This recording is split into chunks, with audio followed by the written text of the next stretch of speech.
समर्पित, तन समर्पित और ये जीवन समर्पित। चाहता हूँ देश की धरती तुझे कुछ और भी दूं। माँ तुम्हारा ऋण बहुत है, मैं अकिंचन, किंतु इतना कर रहा फिर भी निवेदन। हाल में लाऊं सजाकर भाल जब मैं, स्वीकार कर लेना दया कर ये निवेदन। मान अर्पित, प्राण अर्पित, रक्त का कण कण समर्पित। चाहता हूँ देश की धरती तुझे कुछ और भी दूं। अपना सर्वस्व न्यौछावर करके देश प्रेम और देशभक्ति की भावना से ओतप्रोत भारत की जल, थल और वायु सेना लगातार शौर्य, साहस और पराक्रम में नए मानक स्थापित करती जा रही है। मैं बहुत गर्वान्वित महसूस कर रही हूँ कि ऑपरेशन सिंदूर इस बात का प्रत्यक्ष प्रमाण है। पहलगाम हमले के बाद पाकिस्तान की नाक में नकेल डालने के लिए पाकिस्तान के आतंकी ठिकानों को, एयर डिफेंस सिस्टम को, F-16 जैसे जेट्स को और पाकिस्तान के तमाम नापाक इरादों और मंसूबों को नेस्तनाबूद करने के लिए भारत की सेना की जितनी प्रशंसा की जाए, जितनी तारीफ की जाए कम है। मैं अपनी सेना के आगे शीश नमन करके कहना चाहती हूँ कि आज हम सब निश्चिंत होकर रात को इसीलिए सो पा रहे हैं क्योंकि आप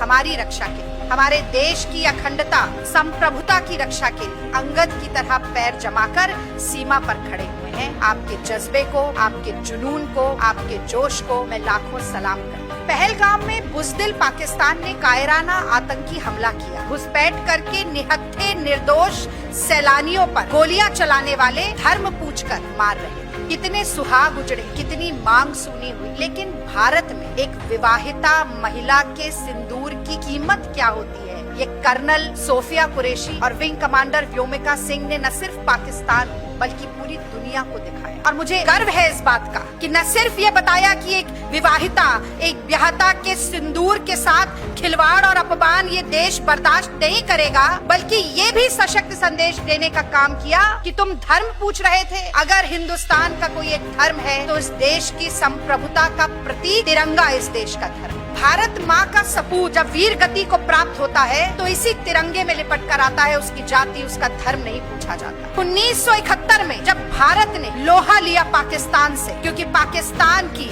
नापाक नजर भारत के तिरंगे पर आ गई थी, तो उसी तिरंगे का सम्मान बचाने के लिए पाकिस्तान के 2 टुकड़े कर दिए और एक ऐसा जख्म पाकिस्तान को दिया जो मुझे लगता है आज तक उसका मरहम नहीं खोज पाया, जिसकी टीस से आज तक पाकिस्तान खून के आंसू रो रहा है। चाहे 71 का युद्ध हो, 99 का युद्ध हो, या इस बार हमारी तरफ आंखें तरेरने की जुर्रत कर रहा पाकिस्तान हो, इतिहास गवाह है और आगे आने वाली पुश्तें गवाह होंगी कि भारत की सेना ने किस तरह से पाकिस्तान के घुटने टिकाने और नाक रगड़वाने का काम किया।